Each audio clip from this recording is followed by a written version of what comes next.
the Podfix Network.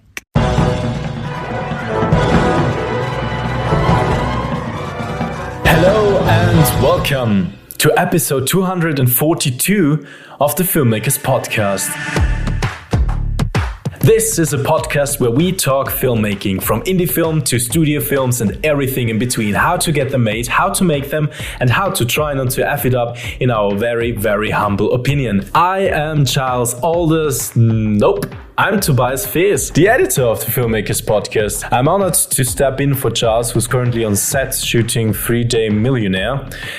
Giles recorded this episode a while ago, and there is a lot for you to learn. So today on the show, we have on producer Will Thorne and director Yemi Bamiro. Together, they made One Man and His Shoes, a documentary that tells the story of the phenomenon of Air Jordan sneakers. Will and Yemi dive deep into the making of their indie documentary, how it all started with a little short, how they financed the movie themselves in the beginning, and how they managed to bring on more and more people. They discuss why hiring a lawyer is important and what it takes to do a successful crowdfunder. They also talk about how they put all the footage together, where they got the archive footage from, and share all of the various worries that they had while working on this documentary for 8 years. This was a 2-hour masterclass that I had to trim down to 1 hour. So if you want even more from Will and Yemi and all of our other lovely guests, consider joining our Patreon. There's tons of delicious bonus material on there. Link is in the show notes. Cool.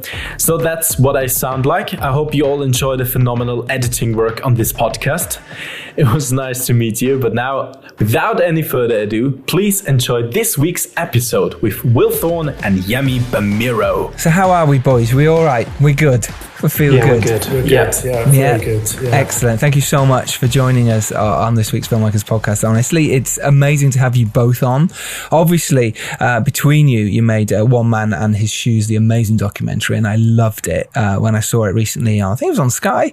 Where was it? Anyway, I watched it and I was like, this is amazing. I know Will had been talking about it for a while, and I did put into your crowdfunding campaign a little bit as well. Oh, you hero, legend. I know. And you gave us a shout out as well. Yeah, I did, to get other people to donate. So hopefully, I do remember that. Thank you for doing that. Oh, my pleasure. So some of you were listening. I think it was about a year ago you did that campaign. Yeah, it was in January. Oh my God, Well, it was a year ago. I know. Yeah. Wow. Crowdfunding campaigns are so hard as well. They're really difficult. It was a lot of work. Yeah. It's like, I feel like it's a feature film. Let's come back to that. Let's talk about that in a bit. You know, it's an amazing achievement what you've done. You've both had films that you've semi-involved in both that have come out during the pandemic, which is just a weird time to release anything. I've had 2 films out the same in this time, and it's just really odd. You don't know what to do, right? It's Zoom calls, isn't it, constantly, and chatting about it in this way. But first of all, let's jump back a bit. Obviously, One Man and His Shoes, you'd made a short film, about these Air Jordan trainers, or the trainer sort of whole world around it. What was the inspiration for that, Yemi? Why did you want to do it? How did Will come on board? I know you guys were friends for a long time as well, making stuff in terms of the TV world, but our audience don't know this. So let's tell them a bit about how you two started this whole journey. And it's kind of a 6-year journey of getting the documentary One Man and His Shoes out there.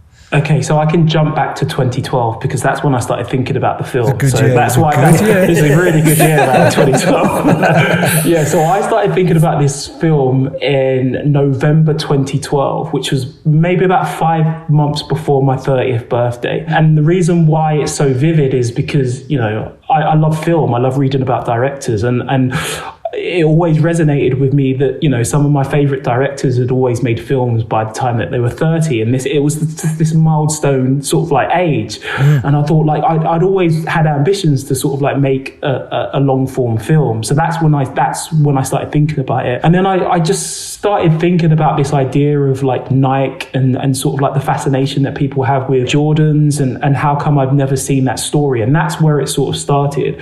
So then I put together like a 3-year plan of how I would sort of like do this. So 2013, I would sort of like make this sort of like trailer thing. And then 2014, I would try and find funding for it.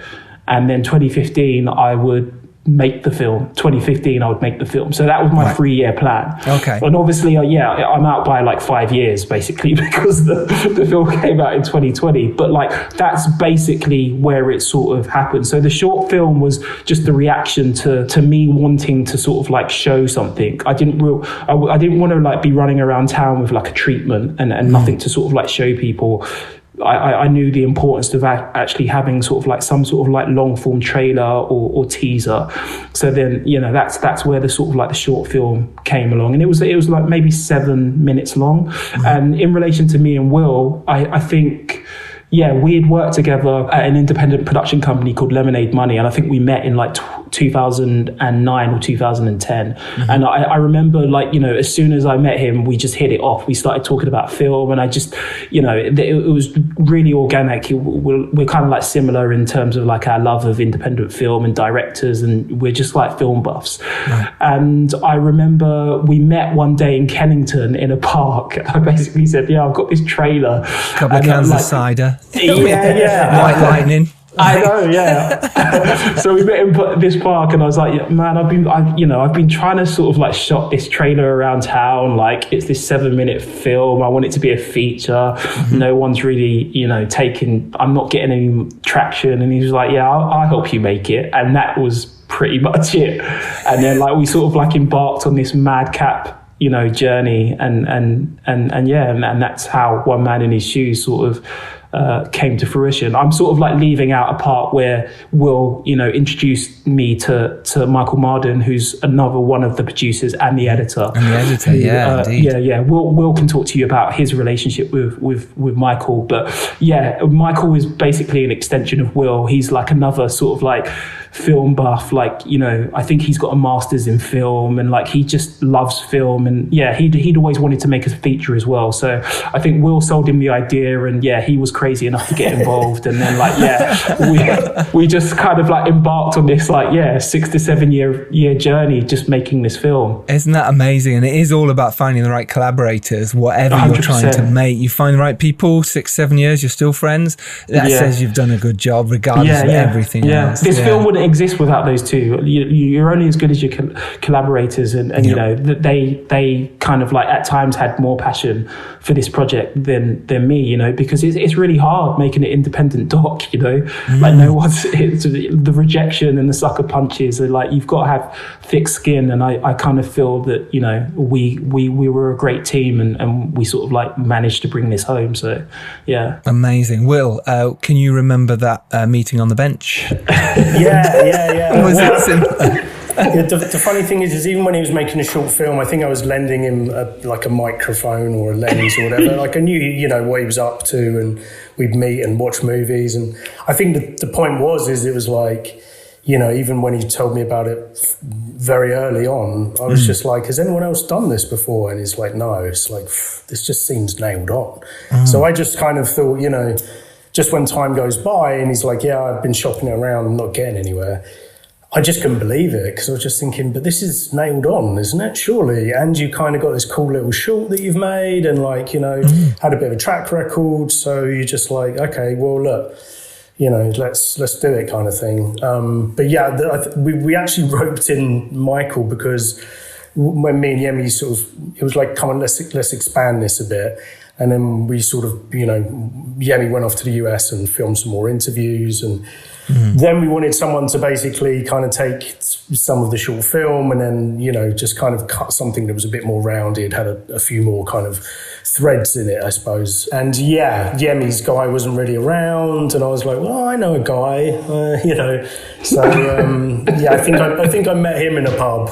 There's a few pints, and I sort of slid a hard drive across the table. Like, just watch the rushes, man. Just check it out. See, have a look at the project.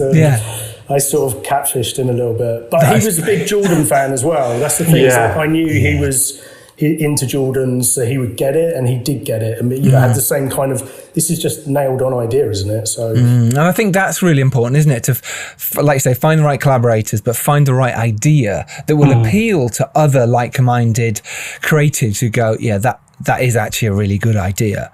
And it is, you know, the idea of going, look, let's do this documentary about these shoes. And these shoes were huge. When I was a kid, it was like, I mean, I couldn't afford them. I don't remember many people in Yorkshire having Air Jordans, but if there was one kid who did, and everyone went crazy for them, you know, and it was really amazing, that whole period. And I got into basketball big time at that age, big. So I for me, it was like so nostalgic, and watching this amazing documentary about, you know, that time, that period of the Jordans, and even now how, you know, big they are. It's incredible. And that whole, and that's what's really interesting about this documentary as well, about you do go into the darker side. And we will talk about that in a bit, because I find that fascinating.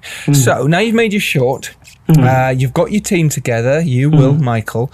So now you're going, right, how do we actually make this? Because your 3-year plan, well, you were already in your final year of this at the time. So how did you go about going, right, well, we need archive footage, we need interviews, we need whatever else you can get. You might need to shoot some new stuff, which you did.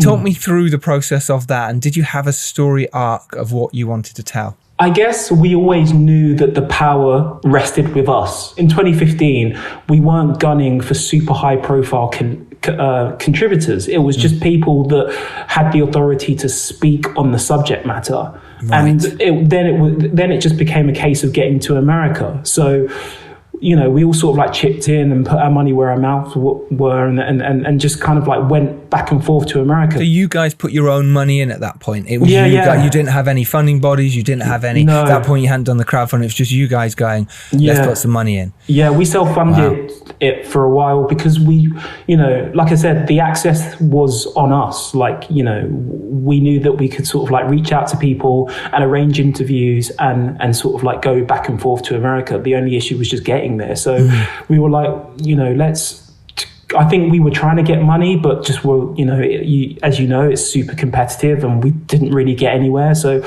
we were like, let's just make the film. And so I would go to America and sort of like shoot and have crisis talks with Will down the phone. And you know, it sort of like went on like that for years, to be honest. I suppose just to jump in, just to rewind a bit, is when you said like me and Yemi met in TV, I think we'd both been kind of jobbing in TV for like 5, 6, 7 years or something before we met. And, you know, a lot of your kind of bread and butter is just jetting around, you know, doing interviews on the hoof and sort of just getting it done.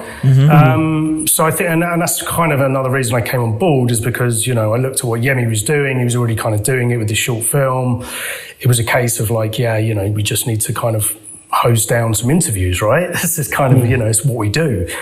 We just need you and a camera, and that's it. You know, do the sound, do everything yourself. Obviously, it's not ideal, but we knew that we could do that. That kind of informed a lot of, you know, just how it sort of snowballed a bit. But that was one of the first things I did when Yemi, you know, I had been shopping it about, hadn't got anywhere. I'd started to meet a few people in film, and, you know, showed it to a few companies and a few people who did show interest. You know, kind of everyone always showed interest. Just in case. In case. Michael Jordan, that's a great idea, you know. And then 6 months goes by and you're kind of going, what's going on with these people? And it was kind of just born out of frustration. But there was also a cool thing where Yemi was doing certain gigs, I think, and he was able to jump off in sort of locations and get interviews. Oh, great. So while he was working, he was kind of getting the odd thing in the can, and then when we would have a little break between freelance gigs, it'd be like, okay, let's really try and get something done in this couple of months, and we, you know, get together a camera or whatever and sort of try and get him out there and get things done. And we basically, the plan was always, well, we'll shoot a bit more and then we'll have an even better taster every time, right? Until someone finally says yes. And we basically did that until it was finished. For the next 5 years. That's so great. But did you always know, like I say, the story of it, the arcs of it all? Because I'm doing that with my doc at the moment, Food for Thought, and you're kind of like, well, we've got our arc, we kind of know our beginning, middle and end, but you end up going down a totally new road with a new interview, or you find something new and you go, oh God, now we need to interview someone else he's mentioned because that's a really good angle. Were you constantly reworking the story as you went? I don't think we were. I think, you know, because I always knew what the story was. So, you know, I think at the beginning of this, you alluded to the dark side. I always knew that we were going to talk about kids sort of, you know, and the violence surrounding these sneakers and these trainers. Because that was part of the story. So I always knew that we were going to go there. And I always knew that it was going to be an origin story. I think perhaps, you know, in terms of the contributors, I think at the beginning of the process, we had a wish list, and everybody that was on that wish list is in the film apart from Spike Lee. So, yeah. And he's kind of in the film anyway, isn't he? With the sort of the archive you've got. Yeah, you feel his presence in the film. So I think, you know, we were able to get the contributors that we were because we had the luxury of time, because this film was made over such a long period. Because, you know, every time you ask someone to be in your film, they're not necessarily going to say yes straight away. They might want to know who else has done it or who else is going to be involved. And because, you know, we didn't have like a hard sort of like a 12-month deadline, you know, I think our deadline was like 6 years or whatever. Like it turned into a long time. So we could sort of like go back and look at, like, so Sonny Vaccaro, who's one of the main sort of like key contributors, he said no for like almost 2 years. You know, so I would sort of like go back to him every 6 months and ask him if he changed his mind, and you know he didn't basically. And it took 2 years, you know, and then you know when he did say yes, I ended up interviewing him twice. Right. He said yes, and I went straight away, and then I came back maybe like a year and a half later to sort of like, you know, reshoot him with a DP, and once we'd got a little bit of money. So yeah, it was a long process, but I think having the luxury of time allowed us to make the film that we really wanted to make. And also because we were our own bosses, we had autonomy, we had like a sense of creative control. So we were able to tell the story, you know, just without any interference. And I think that feeling is so intoxicating, you know, like just to sort of like, yes, it is. You know, but you can also get lost on that, and I know me and Dan have found that a few times with the Food for Thought doc. We've gone to a place and we get a big edit together, and it's way too long. We go, you know, and we can get slightly lost, or even before we've even got to the edit, we were like, you know, right, let's find some more collaborators. Let's try and push this forward, because you can get disheartened and you can lose, not hope, but you just lose your sort of, you know, when you're making a feature like the, you know, Silent Night, you know, you're filming for 3 weeks, 4 weeks, whatever. That's your time. With a doc, like you say, it's 6 years. Did you ever have that period where you're thinking, okay, this is tough, or am I still going to keep doing this? No, there were a few periods like that. I think, you know, for so long there were no other projects like this. Basically, what happened is that I think it was Tribeca in 2016. There was another Jordan documentary that basically got into Tribeca Film Festival, and it had some of the same contributors. And I think that was a real sucker punch. Like that was a real sort of like, oh my God, like, you know, this is sort of in the same vein as our film. And it was really hard to stomach a little bit, but then nothing really became of that film in like a really tangible way. It popped up on a few sort of like, you know, streaming platforms and stuff, but it didn't blow up. It didn't become, it wasn't become huge, one man on his shoes. No, but then we were also aware of The Last Dance, and we didn't really know what that was going to be. And, you know, we kind of thought, oh, you know, in terms of like where we shot this, does that immediately rule out Netflix because they're going to have 10 hours on Michael Jordan? And like, so you're just constantly sort of like fighting these internal battles with yourself, and like trying to respond to things that are completely out of your control, but that are sort of like just existing on the outside. But, you know, I think we existed in the slipstream of The Last Dance, you know, that kind of, you know, without The Last Dance, you could argue that we wouldn't have got the North America deal with Vice. It kind of like, it showed commissioners, and it showed sort of like broadcasters that there is an appetite for sort of like all things Michael Jordan, and we just happened to have a film, you know, that explored some of the same things. Totally agree with that. Yeah, The Last Dance was so big on Netflix. It was like it came to an end and everyone wanted more. I know so many people who didn't want to watch the last episode of it because they knew it would end. So having something like One Man in His Shoes, I know so many friends of mine who I've spoken to about this doc, and they've gone, I was desperate to watch it because of The Last Dance. So as much as at the time it might have been really disheartening, oh my God, they've got a full, you know, however long documentary on Michael Jordan, And as is on pretty much Michael Jordan's shoes, but actually there was a massive appetite. How did you feel about that, Will, then, being one of the producers on this? Obviously, Yemi, you were a producer as well, but for your role, Will was the producer. Did you at any point think, okay, this could be good, this could be bad, in terms of the producing, side of One Man and His Shoes? Yeah, it's a bit of a weird one, because when that other film came out, I think I knew it was very different, or we kind of knew it was different. We just we knew our film. And I wasn't sort of too worried about it, because we were actually at that point so far off finishing our film. I was thinking we're probably a year away from finishing our film anyway. So this is not great. It's a bit of a slap in the face, because, we had worked on it for quite a while already, knowing, hey, we need to get this away because no one else has ever done it. So it was a bit of a slap in the face that, it did come out. But actually, funnily enough, I think that was the start of 2017, and then it actually came back to haunt us, and it sort of torpedoed a deal for some money. Really? In kind of 2018. That was 2018. Yeah, that's 2018. Yeah, so we, and to be, as a producer, when you go, that was probably the hardest time for me, because we finally found sort of, decent cash. It talks to 300 grand, you're chatting to someone, there's 300 grand there. Wow, 48 hours later, it's just gone, because they found out about this other film, and they're just like, oh, no, blah, blah, blah, blah, blah. That must have been heartbreaking, right? Oh my God. Yeah, this is what I sort of said after the South by Southwest thing. I was kind of like, guys, that was worse. Because at that point, you still hadn't finished your film. No, and absolutely. it was just a real kick in the balls. Whereas South by Southwest was insane. It was just insane, because there's a global pandemic, and it's all to get your head around it. But we'd actually finished the film about 2 days before South by Southwest got cancelled. Because it was the festival, so we were working all the way up until the wire. Yeah. But that was it. We'd actually made the film, and it's like, well, there you go, it's produced. we did it. We did it. We did it. It's there. It's finished. Whereas nearly. Yeah. 2018, you kind of and at that point, I think we had about 45 minutes, and it was a 45-minute cut.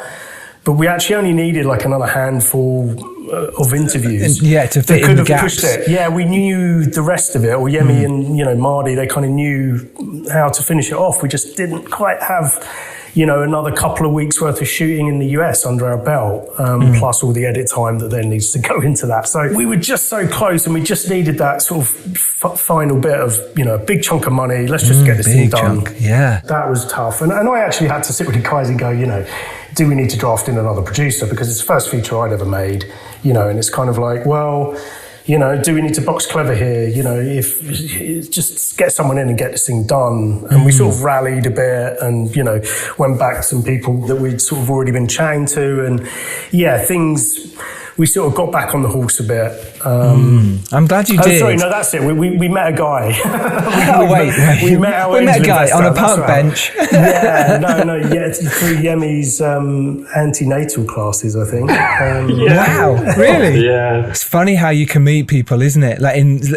Investors could be anywhere, high net worth individuals, antenatal class. That's amazing. Yeah. So we met a guy called James Rancolia, who's he's a friend of ours, a good friend of ours now. He's a really good friend of ours. I met him in 2017 in a church in Streatham where we were having NCT classes. So our wives were, pregnant with our first kids, and I just remember we got on really well. He's an Arsenal supporter. I would go round to his house and just hang out. And he just, I told him about the film. I said, I'm making this film. And he was like, I love Jordans. I've always wanted to invest in film. And I thought he was kind of joking. Stop. I was like, no, man, you're going to be a dad. Man, save your money. You can't invest in film. It's true. Good point. But whenever I'd see him, he'd always bring it up, to the point, so what's going on with your film, man? Have you thought any more about, how you're going to get money and wow. And so it carried on like this for months. Oh my God, he's literally knocking on your door going, hey, do you want some money? And you're going, save it, man, save it. Yeah, and I just was like, well, no, we're both about to be dads. We need all the money we can like, you know, get hold of. Yeah. But like, he was insistent, and then I told Will, and then we sort of like set up a meeting, and he was just basically, we got to this meeting. I was straight on it. Yeah, met a guy with money. When's the next antenatal class? I'm coming down. I'm attending. It's my baby. We had this meeting, and you know, he basically told Will what he'd been telling me, and that basically got set up really quickly. About 6 months later, was it that long, Will? Late 2018, or sorry, end of summer 2018, and then we met James like a couple of months later, and we actually secured everything with him right at the start of 2019. So like within 6 months, we'd kind of managed to just secure enough to get the final shoots in the can and basically a first proper cut. That's kind of what his money helped us do. And just jumping on that, because it's your first time making a feature film, dealing with paperwork with an investor on a feature film isn't easy. I just wanted to wonder how you did that. How did you do that rocky landscape of making sure that everything was written down correctly? Yeah, well, actually, funnily enough, so that was something else that kind of happened at that time when we said, like, right, well, we nearly had this money, now we don't, now we're completely on the canvas. Let's circle back and just see who else was out there. And actually, to go right back to one of your first points about, you know, finding the right idea, finding the right people, you know, which is so true. Like, you know, I think with casting, you know, actors, casting your crew is just as important, isn't it? And and it's actually, I think through this process I'm talking about now, we sort of really realised, you know, something, you know, find people who are champions of the project. And there was people had been speaking to through the years, but hadn't quite got things going with them or whatever, you know, and they were kind of people in the industry we could bounce stuff off, either distribution or, and a woman called Caroline Stern, who had been at Kaleidoscope and had now set up her own sales outfit. And I'd sort of talked to her when she was at Kaleidoscope years ago. So, you know, dug back through all the contacts, got in contact with her. Hey, how's it going? You know, and she's super nice, you know, got on the phone and we just had a good chat. And I just sort of told her everything, where we're at. And she said, maybe you should speak to Christo Hurd, who's an exec producer who's made tons of docs, has been around the block for ages. Right. So we met him, you know, and he sort of laid out what him and Dartmouth do, you know, which is basically could come in and kind of help us try and join the dots. And it was around this same time that we'd met James. And so it was quite cool. We were able to quite quickly, James, go, oh, here's an exec producer we're working with, and his track record of like 20 odd docs on IMDb. Yes. So I think that sort of bred a bit. That helped, I feel, get James's ink to paper. But he was very trusting and very much kind of like, look, here's the money. I just, you know, I don't want any sort of creative intro. Just like, here's the money. Well, I just hope what you're telling me is true. Yes. And, you know, and to be fair, by this point, a few years back, we had got a little bit of development funding out of the BFI. Well done. Congrats. Yeah, which is, you know, just insane. Almost impossible. Well done. Yeah, almost impossible. And I think, you know, James saw that we'd managed to do that we'd kind of managed to do X amount of the film. And, you know, some of these people where we nearly got this money from were sort of big names in the industry. He could see that we were getting closer and closer. And I mean, you know, it was very shrewd on his part, really, because although he took a big risk and put his money in, we was just like, this is the final stretch. We just need the gas in the tank to just get us there, you know? So we didn't really go crazy looking at forecasts and all that stuff. And, you know, when you're going to get your money back and all the rest of it, it was kind of broad strokes, really, you know. Like, let's check back in a year. Let's check back in a year, James. Yeah, check back in a year, James. Don't worry about it. Just put it in this account number here. It's all good. Because you do have to follow so many protocols with when you're taking someone's money, tax law, all that sort of stuff do come into it. So everyone listening out there, just do be careful and make sure you get your lawyers involved and stuff like that. It's really important. We obviously did it properly, and we had legals, and, you know, he had his legals and all the rest of it. So yeah, it was all done by the book. And I think with those things, you just take it step by step, you know, like even if you sort of don't know what you're doing, it's not rocket science. It's just sort of, you know, dot the I's and all the rest of it. Just read it. If you don't know what's going on, talk to a lawyer, talk to an exec. Yeah. everyone's kind of winging it. But no, you're so right. And it's true. That's what lawyers are for. That's why they take their percentage, because they do know, they do understand. Your problem will be is if two lawyers are butting heads a bit, that costs you money every time. So actually you don't want that. You want it to be very simple. So it sounds like it was in this case. So well done, both of you, because suddenly now when you're, like you say, you're on the canvas, you prop back up again and you can then move forward, which is incredible. Were you at that point, like you said, the last little bits to go, and was this is 2018 now, so was it at that point that you thought you'd do the crowdfunder, or was it a little bit after that you thought, let's just get the final bits together? The crowdfunding, funny enough, was something that very, very early on we were just told, like you're going around doing meetings, you're trying to find money, all the rest of it, and people were just going to go, oh, you should do a crowdfunder. I know, like it's that easy. Like they've never done it. No chance have they done it. Yeah. Exactly. But, it was undeniably, okay, well, that's a source of income and all the rest of it. And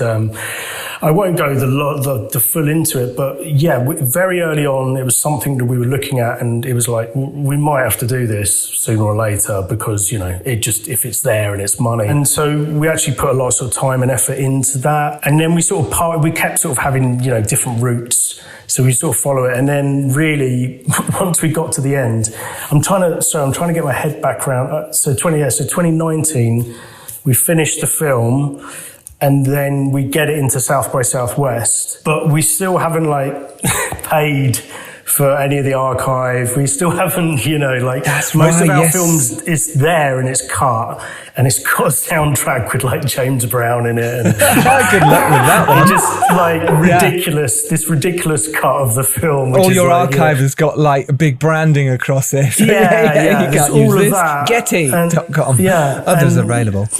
All of a sudden we had, this really harsh deadline of South by Southwest. And actually we were it looked like we were in the run-ins for Berlin at one point, so then that was even this other crazy sort of dead, they were sort of considering the film. I don't know, I doubt we would have even made that. We somehow would have made it work, but I don't know, we'd be dead right now.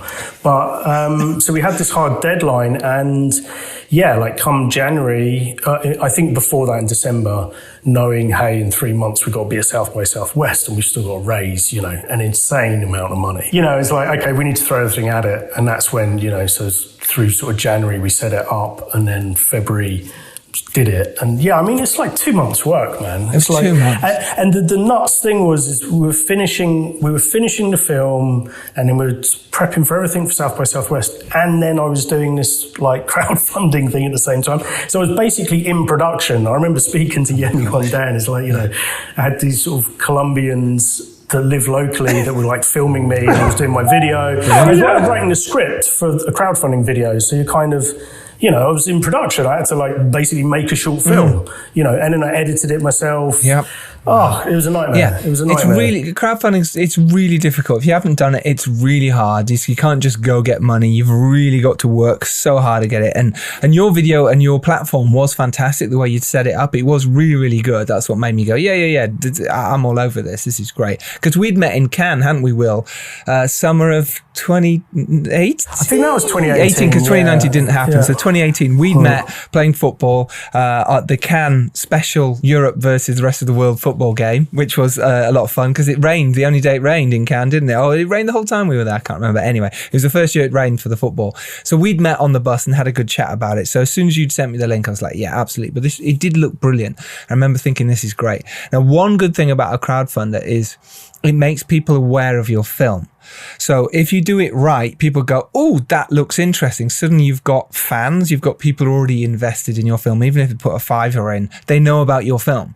And that's a huge thing because you're already doing social media. You're already saying, one man in shoes, one man in shoes. It gets everywhere, and the look of it looked amazing. For you, Yemi, doing the crowdfunder, how was it? Because obviously both of you have done big telly, you'd worked on big jobs, you'd made short films, and suddenly you have to go cap in hand to people. That's how it feels like to us when you're doing it. To no one else it does, but to us it does. How was it for you? You can't be sheepish. That's what I kind of learned that a little bit from Will, because you're sort of having to go to people. And I think by this time, we were in South by Southwest at this point. Do you know what I mean? So we need, like, so, you know, there'd been all this fanfare about us getting into this huge festival, and then we sort of, we needed to clear all of this stuff for the festival. So it was kind of like, you know, it's a little bit awkward. Yeah, you're going back to people like, well, I thought you were in this big festival. Why do you need money? And there was a little bit of that. But yeah, you just sort of, you know, it was everybody that supported us, including yourself, just heroes, man. Like, because, you know, lots of friends and family, lots of independent filmmakers, lots of people that had always sort of like, you know, just lots of goodwill came from that. And that was abundantly clear with, you know, the amount of money that we raised. So I think, there wasn't a reluctance, because I knew that we'd always had to do it, but there was also we were desperate. We were so desperate. There was reluctance, but it's like we were desperate. You know? You can't be proud. You can't be proud. It's just kind of like, I've made this film, can you help us? Like, sort of thing. So I kept joking, you know, it was like we were selling CDs from the back of the car, you know, it's just like that rap thing. It's just, you know, but it is, like you said, Giles, it is really grassroots stuff. And it is, you have to put yourself out there. But so there was another reason we sort of made this film a little bit in secret. We were always very wary of, you know, any legalities and Nike coming after us. People, you know, contributors we spoke to who'd worked for Nike, you know, just a couple of like indie filmmakers taking on one of the biggest corporations, not taking on, but talking about one of the biggest corporations, not necessarily in a positive way. Yeah, this is not an authorized film. Do you know what I mean? It's completely unauthorized, and it's our sort of, you know, it's our take on this story. So for so many years we just kind of like had to fly underneath the radar. Yeah, and that was definitely a consideration with the crowdfunding, why we was like, look, we're only ever going to do this if we're really desperate. And although we'd sort of started to kind of like get our heads into it, and I'd done a bit of the groundwork with it, all the rest of it, it was like, when do you do it? And I think there was, because of South by Southwest, it gave it an event and it gave it a drive to like, we're funding because this thing's happening. Go, give us money. You know, it's now or never. You know, and that was real, and that helped and came across. Although it was a bit weird, because it's like, well, I thought you just got in. It's like, yeah, but we need to pay for it. But it helped. It helped it sort of be around. But yeah, for many years we were like, well, we don't really want to go too public with this thing and make a video that's maybe got archive and all stuff in it that we're not really. There was many pitfalls to sort of doing a funding and going too public with it too early, we felt, with the film.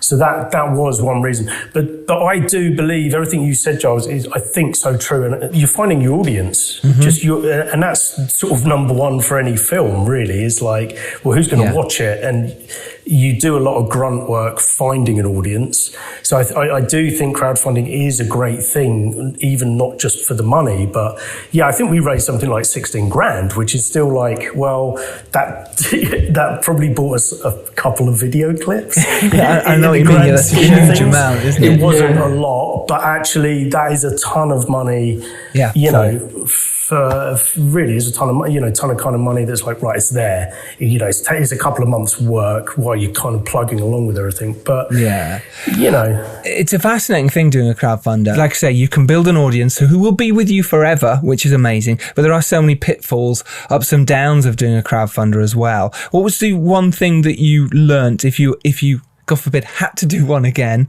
What was the main, just give us one main thing that you learnt from doing it, you know, in terms of that you shouldn't do that or won't do that again? I think one of the things I was like really conscious of is just kind of like lead time, like just giving yourself enough time to raise the money.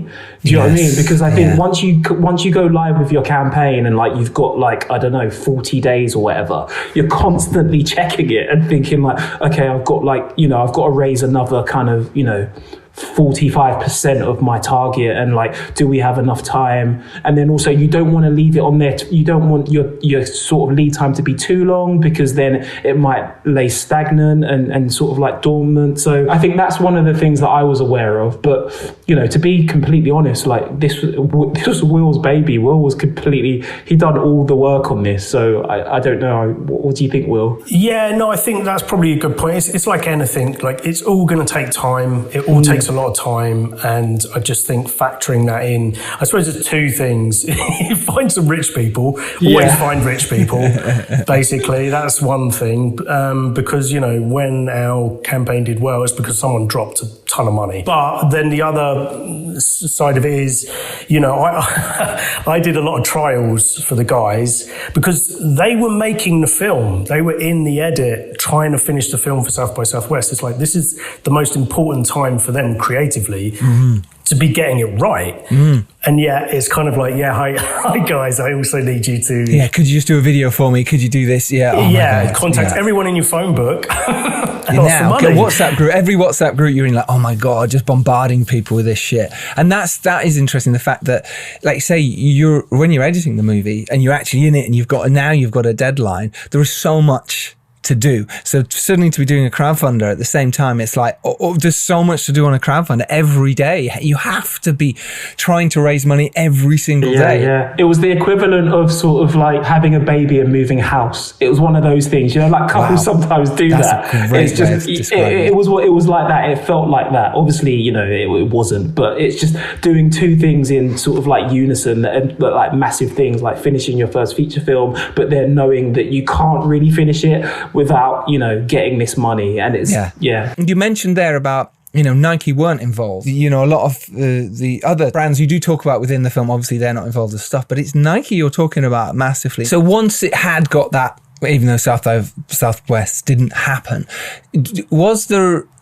did you ever put it to Nike? Did Nike ever contact you? Was there any kind of connection there that questions were asked or not? No, I mean, we did contact Nike because there are people that were involved in this story who still work at Nike. There's like maybe two people that still work at the company who we wanted to talk to, but we never heard back. But what we found out is that I think we found out from Peter Moore, who's the guy that designed the first Air Jordan 1. He was a Nike designer, and he basically still has friends there. And I remember when we went to interview him, he basically said, no one there will talk to you because this is basically not an authorized Nike project. So it's in the same vein as like if me and Will tomorrow wanted to go and make a film about Apple, no Apple employee is going to talk to us because like when they sign, as an Apple employee, they can't then go and talk to sort of like second and third party sort of,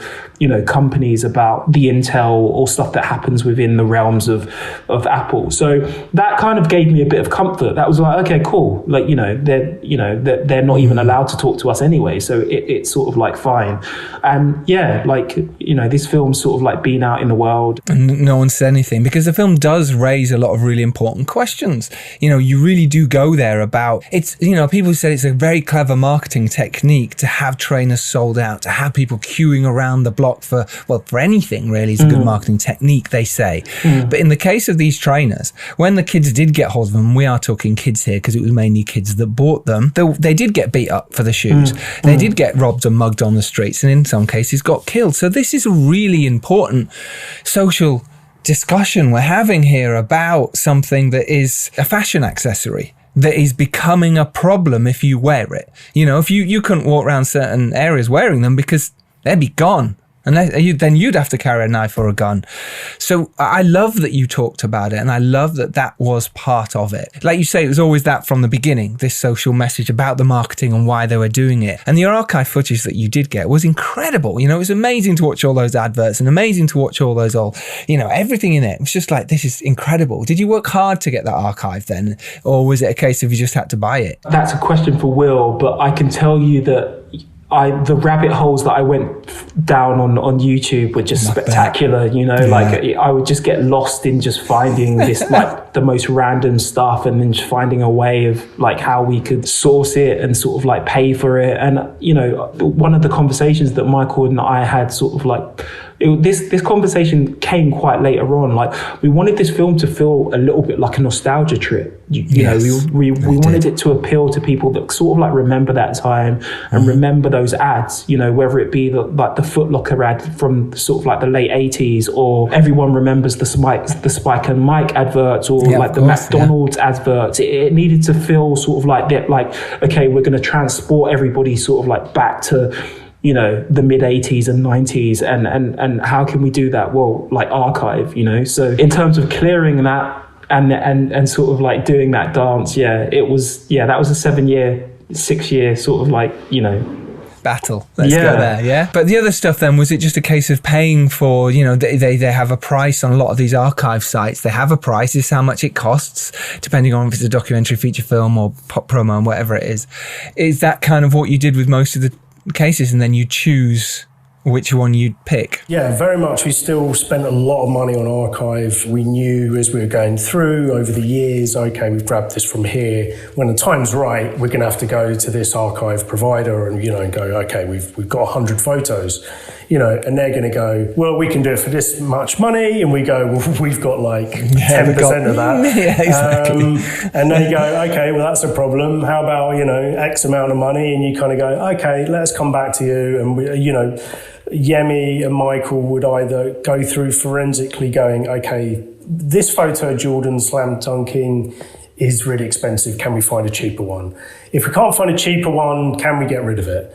You know, it became, you know, like really forensically looked at, okay, where we had 5 stills, bang, bang, bang, can we do this with 3 stills? You know, and one of the big, you know, stylistic things of the film that Yemi always wanted with this animated style, which again, we always knew early doors, okay, this is going to help us get round exactly stuff like this. Oh, that video is going to cost $10,000, is it? Okay, fine. How about we put 3 photographs there and we get some nice graphics? And that covers that 7-second hole, and it just saved us, you know, like $9,500. And it looked incredible as well. Exactly. It does look cool. It gives the documentary its own feel and vibe, and I think, and because you kept using them throughout, I was like, it's a really cool way of saving money. It looks cool. No one knows that you haven't been able to get those 7-8 pictures or those, you know, archive. And actually it worked out well, because I think you had to think outside the box as an indie filmmaker, but you also made something even cooler than if you just had 5 images next to each other, I think, anyway. I don't know how you feel now, but maybe at the time it was annoying, but, you know, now it works. 100%. That was always kind of a game plan. It was literally from day one, it was like, okay, we know this is going to be a problem. And I think Yemi wanted it in that style anyway. It was in the short. Yeah, it was in the short. The same guy who did the graphics and all that did the graphics for the film. So we kind of knew that was always going to be something to kind of lean on and use. And I think it's, you know, it completely paid off. Totally does. The film's incredible. One Man in the Shoes is such a great documentary. It's so good. It's so well made. Honestly, you should all be very proud of yourselves. It's really cool. So let's talk about how people can see it and how they can see it. You mentioned after South by Southwest, and obviously then the you know, feeling down about it all, and then The Last Dance, which is the documentary on the Chicago Bulls and features Michael Jordan very heavily, came out, which kind of put a massive dent. But actually, like you say, Vice came along. So talk about that, how it works and how people can see it. Yeah, the Vice still, it feels like kind of really foggy now, but I remember the sales agent basically saying that she was going to have a conversation with Vice, and they seemed pretty interested. Oh, how did you get the sales agent on in the first place? Me and Mardy met Caroline in 2016, I think, at Sheffield Dockfest at Meat Market. I think it was 2015, yeah. 2015, yeah. So we met her there. And going back to Will's point, she was just a champion of the film. So she works at Kaleidoscope then, and you know, she was just really positive. And I think, we kind of, you know, after we'd had a few sucker punches, we kind of like went back to all the people that had championed the film and like showed us goodwill and positive vibes, and she was one of the people. So that's how we got her involved. And after South by Southwest, I think, you know, we sort of like kind of like took some time out, maybe it was a month or so, maybe 2 months, just to sort of like find our feet and see how, you know, the industry was going to basically respond to sort of like this brave new, you know, world that we were all kind of like trying to exist in. And she said that she was having a conversation with Vice, that showed a little bit of interest. And then it all happened really quickly. I think maybe like, a week after that, we'd had an offer, and then we were negotiating, and then it was pretty much done. And then they were like, they want the film in like 2 weeks. So we just had like so much paperwork to do, and obviously because we were delivering to sort of like a US broadcaster, we were working, there was that time difference. So we were all pulling like all-nighters to sort of like, get all the paperwork in check. And I think, was there a re-edit, Will, as well? We had to sort of like, because they're a kind of, they're a pay-per-view channel, right? So they have like ad breaks and stuff. So we basically had to chop the film up. Oh my gosh, go back in, re-export it out. Oh my gosh. We had like everything that goes into finishing a film. That one for the South by Southwest cut, as we called it, because it was still like a little bit, it was like 97% done, I would say. And at that point it was like, we were kind of riding, a bit close to the sun. It was like, well, if it just screens once and, we'll see what happens after. But then it got real, like, okay, this is going to get bought. This needs to be tied up in a bow. And they were like, so, where are you going to find the other 10 minutes to this film? Because we put out 90-minute films and yours is like 83. 83 or something. Yeah. And we were like, pardon? We just nearly killed ourselves. Yeah, I bet. Getting the 83 minute version. Editing it out. Oh my God. Like, we're not putting another 7 minutes back in the film. And they were like, oh, really? Because, we're like a TV channel and we need to fill airtime. And we were like, okay, this is a bit of a problem. Yes.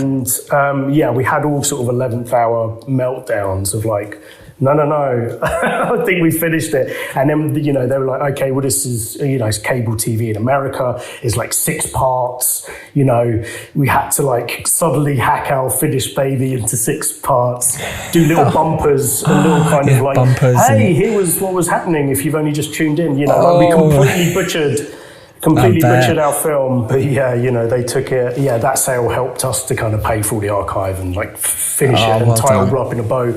So although it was mad, sort of stressful, it was it kind of closed the chapter on it all. It was done at that point. So people can watch it now on Vice, which is incredible, but they can also watch it, because I watched it on iTunes, so I bought it there. Right, is that the best place where everyone can buy the movie and watch it? It's on all kind of home entertainment, so you can find it, iTunes, Amazon, Curzon Home Cinema. Yeah, exactly. So nice. you can find it online. Yeah, it's out there. Amazing. In the UK, and then it's in America. It's on Vice, and it's gone to Australia. It's gone to New Zealand. It's done well, and we're still doing that. This film was only really properly completed about 6-7 months ago, so we're kind of in that first year of getting it out there. So which is a lot of people don't realise that. It's not like there's the finished film and you give it to your sales agent, it's all done. No.